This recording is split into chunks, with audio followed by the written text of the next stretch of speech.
Changing your social security number. The information that follows may be usefully applied to establish a new credit file. Readers are advised to follow all laws and regulations to the letter. The Social Security Act, P. L. 74-271, was originated in 1935. It imposes taxes to finance a program of retirement and survivor benefits. However, one of the law's provision is not so well known or publicized.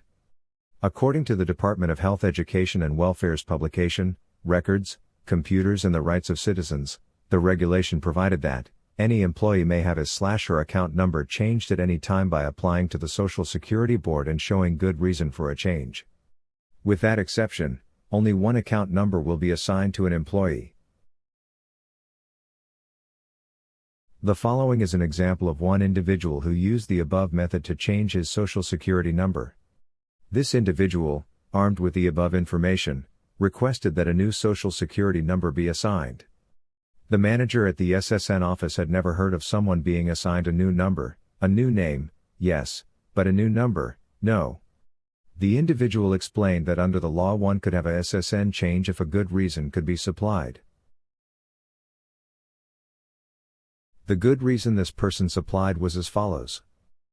Because databanks are currently using SSNs as universal identifiers and because the SSN had been recorded by the police on the occasion of an arrest, the individual felt that the arrest record would end up in all those data files, causing embarrassment and economic hardship.